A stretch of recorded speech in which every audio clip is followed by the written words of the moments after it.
고등학교 졸업장보다 운전면허증을 먼저 땄다.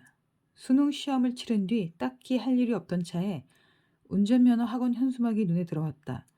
2박 3일 속성 과정에 등록했더니 그야말로 아침부터 저녁까지 운전석에 앉아 있게 했다. 강습용 트럭은 낡고 핸들도 뻑뻑해서 저녁이면 팔이 후들거릴 지경이었다. 기능 시험을 보는 날은 아침부터 희끗희끗 눈발이 날렸다. 대기실에 앉아있는 응시자들은 나이가 많아봐야 20대 초반으로 보이는 청년 하나와 나, 그리고 50대 전후의 아저씨들이었다. 응시자 연령대가 꽤 다양하구나 생각하던 차에 여성 경찰관이 들어와서 고압적인 태도로 한마디 했다. 눈 온다고 봐드리고 그런 거 없습니다. 이 정도 코스 저는 5, 6분이면 도는데 12분이니까 충분하시죠? 굳이 경찰이 들어와서 그런 말을 하는 이유를 그때는 몰랐다.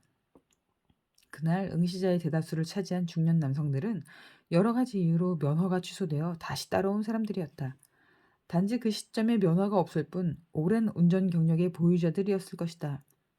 시험이 끝난 뒤 대담하게도 주차장에서 직접 차를 몰고 나가는 응시자도 있었다. 하지만 같은 교시에 시험을 본 사람 중에 합격자는 나와 20대 초반의 청년 둘뿐이었다. 기능 시험 코스를 집중적으로 연습하고 시험용 운전 공식을 달달 외워온, 도로에는 아직 한 번도 나가보지 않은 사람들만 합격한 셈이다. 그때는 면허 시험이 간소화되기 전이라 기능 시험에 경사로, T자, S자, 평행 주차 등 여러 코스가 포함되어 있었고 채점 기준도 까다로웠다. 도로교통공단은 오래 운전을 해왔던 사람들이 시험 준비를 따로 하지 않고 왔다가 탈락하는 것을 자주 보았을 것이다.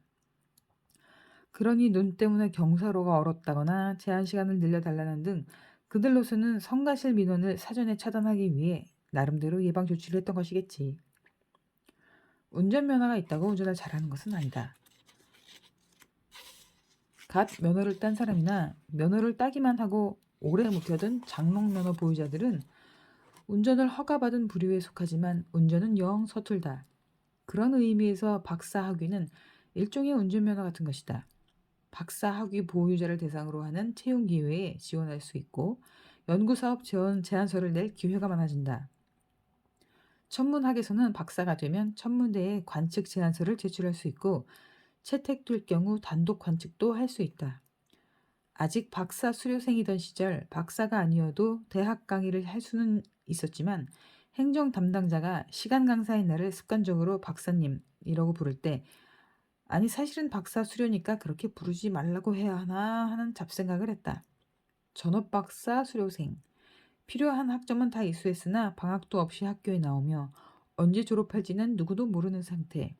그만두기엔 아깝다고 생각할 때가 제일 덜 아까울 때일까 늘 궁금해하며 남은 경제력과 남은 정신력을 자꾸만 저울에 달아보는 시기. 지금 그만두면 분식집을 차려도 박산의 떡볶이 간판은 못 따니까 억울해서 안 된다고 농을 치며 그런데 법적으로 정말 안 되나 하고 비눗방울 같은 물음표를 달아보던 그때. 아직 신박사가 아니라 박사 수료니까 신박수라고 2PM의 노래 후렴구 Listen to my heartbeat를 흥얼거리던 그런 어느 날의 일기를 꺼냈다. 거짓말 조금 보태서 모니터 높이까지 서류와 논문과 보고서가 뒤엉켜 있던 책상을 정리했다. 서랍도 뒤져서 3분의 1쯤을 비워내고 책꽂이의 잡동사니를 서랍에 집어넣었다. 지난 몇 달간 아마 한 큐빅 분량은 버린 것 같은데 아직도 뭐가 많다. 몇 상자나 되는 논문들. 부끄럽게도 그것들은 내 머릿속 대신 책꽂이만 오래 차지하고 있다. 나도 강의라는 걸 하게 될 날이 서서히 다가오고 있음을 감지했을 때 1년 반이나 2년쯤에 걸쳐 아주 천천히 마음을 다졌다. 강단 위에 설 때쯤엔 더 단단한 사람이 되어 있길 바랐기 때문이었던가. 심정적 대비가 갖춰지기가 무섭게 강의 자리가 들어왔다. 마치 신이 내게 그래 너 준비가 되어 있구나 하고 말하듯이 교양 강의에서 천문학의 매력을 느낀 학생들은 스승의 날에 내게도 꽃을 내밀었고 초보 시간 강사와 기싸움을 하려던 학생들은 나를 부를 때 강사님이라고 했다. 교수자이긴 하지만 교수는 아니며 박사 과정을 수료했지만 아직 박사가 아니던 때였다. 교수님이나 박사님이라고 부를 때마다 아무렇지 않지 않았다. 떠날 날은 멀었고 그럴 자격도 갖추지 못했건만 연구실을 떠나는 연습을 한다. 버리고 또 버리면서 마음을 같이 비운다. 나는 안다. 내가 이곳을 얼마나 사랑해왔는지, 여기서 내가 얼마나 큰 위안과 기쁨을 얻어왔는지, 이곳이 내게 얼마나 큰 휴식이었는지. 이곳에 머무는 동안 병을 얻고 치료하면 또 얻고 버텼다. 연애를 하고 헤어지고 또 연애를 하고 결혼을 했다. 아이가 잘 때 틈틈이 만든 프로그램 코드에서 몇 달 만에 치명적인 오타를 발견하고 망연자실했다. 한 해에 며칠은 관측하러 다녀오고 나머지 기간에는 관측한 자료를 분석하거나 다음 관측 계획을 세웠다. 노래를 부르고 싸우고 화내고 성공하고 실패했던 곳, 군대에 다녀온 것도 아니고 휴학을 하고서도 나는 연구실에 나와 책상 앞에 앉아 있었다. 의식하지 못하는 새 빠른 밀물이 나를 이곳에 옮겨 놓았다. 해변을 걷다 보니 어느새 물속에서 노늘고 있었는데 이제 물 밖을 나가면 바람이 분다. 젖은 옷이 마를 때까지 나는 이를 딱딱 부디으며 오들오들 떨어야 한다. 몸을 쑥 내밀기 전에 크게 숨을 들이켠다. 아직 나가지 못했다. 한 번 더 크게 숨을 쉰다. 아직도 나가지 못했다. 해변 저기 멀리에 내가 오래전 떠나왔던 돗자리가 보인다. 떠나올 땐 운동장처럼 느껴졌던 돗자리가 이젠 손바닥만해 보인다. 물이 뚝뚝 떨어지는 나는 이제 맨발로 걸어가야 한다. 발밑이 고운 물에서 장이든 거친 현무암이든 가도 가도 끝없는 개펄이든 간에 육지는 꼭 바다처럼 넓어서 나는 어디로 가야 할지 종잡을 수 없다. 기러기가 창공을 가로지르다 내 어깨에 물동을 지린다. 아, 여기가 이제 내 집이구나 하며 햇빛을 피해 눈을 살짝 찌푸리고 하늘을 올려다보는 나를 상상한다. 떠날 준비를 한다. 어디로 가든 그동안 참 잘했어 하고 나 자신을 격려한다. 안녕이라고 1000만분의 1 데시벨로 말해본다. 일기 속에는 두려워하는 내가 있다. 졸업할 수는 있는 걸까 두려웠고 졸업 후에는 어떻게 살아야 할지 두려웠다. 어쩌면 졸업 후에 더 큰 두려움을 유예하기 위해 수료생의 고뇌에 천착했는지도 모른다. 돌이켜 생각해보건대 도중에 그만두지 못했던 것은 떠날 용기가 없어서였다. 그러나 남은 채 버텨내는데도 역시 대단한 용기가 필요했다. 떠난 이들은 남지 못한 게 아니라 남지 않기를 선택한 것이었고 남은 이들은 떠나지 못한 게 아니라 떠나지 않기를 선택한 것이었다. 이제는 안다. 어느 쪽을 선택했든 묵묵히 그 길을 걸으면 된다는 것을. 파도에 이겨도 보고 저도 보는 경험이 나를 노련한 뱃사람으로 만들어 주리라는 것을. 다시 새로움을 향해 떠나야 할 때 그 길을 가늠할 수 없는 파도가 밀려오는 것을 느낄 때 나는 과거의 나를 찾아간다. 과거의 나는 언제나 변함없이 나를 토닥여주고 쓰다듬어주고 따뜻한 밥 한 술 먹인 뒤 과감히 등 떠밀어 다시 세상으로 돌려보내준다. 여러 길로 갈라진 평행 우주 속 용감히 떠난 나와 용감히 남은 나 모두를 찬양한다. 그렇게 또 한 발 내디는 연습을 한다. May the force be with me 라고 읽는 것인가.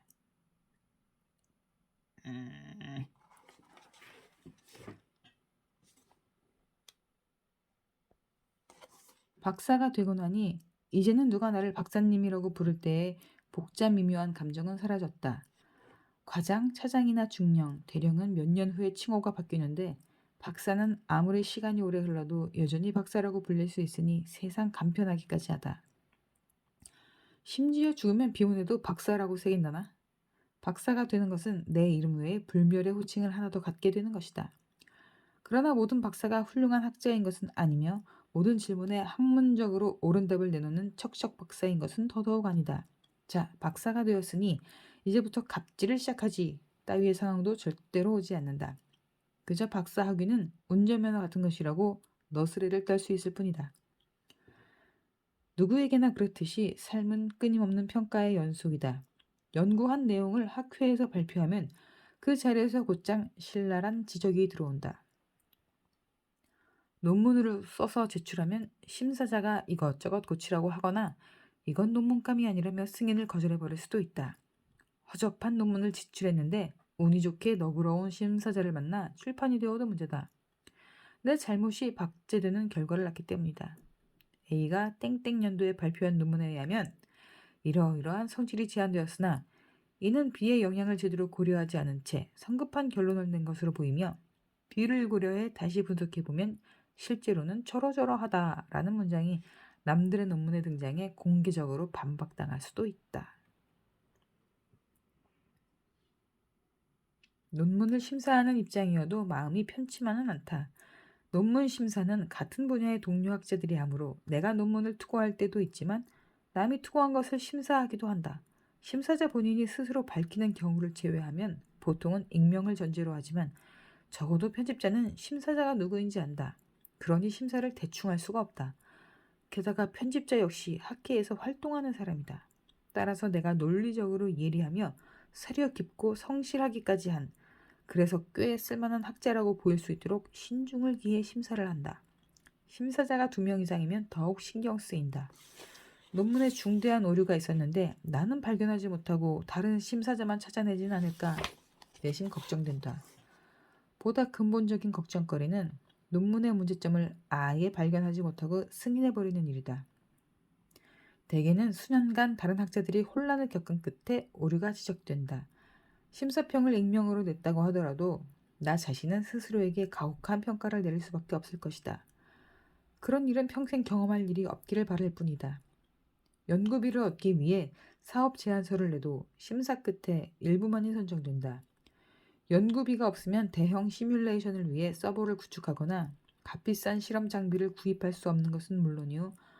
컴퓨터를 사거나 학회에 참석하는 것도 포기하거나 사비로 충당해야 한다. 지도해야 할 대학원생이 딸려 있다면 그들에게 연구비도 줄 수 없으니 다른 팀으로 보내야 한다. 계약직 신분이라면 조만간 다른 직장을 알아봐야 할 수도 있다. 계약직 연구원의 급여는 본인 혹은 그 연구원을 담당하고 있는 윗분의 연구과제에서 나오는 경우가 많아서다.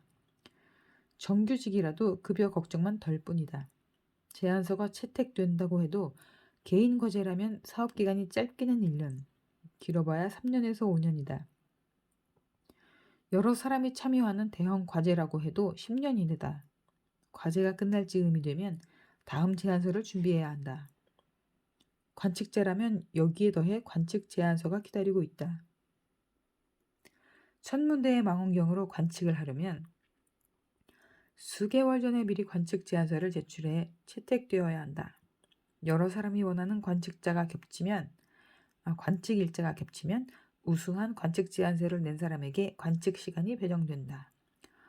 하와이 마우나케아 천문대를 비롯해 관측 환경이 훌륭한 곳에 위치한 크고 성능이 좋은 망원경들, 그리고 허블 우주망원경처럼 우주에 띄워놓은 망원경들은 전 세계 천문학자들이 달려들기 때문에 관측 시간을 따내려는 경쟁이 치열하다.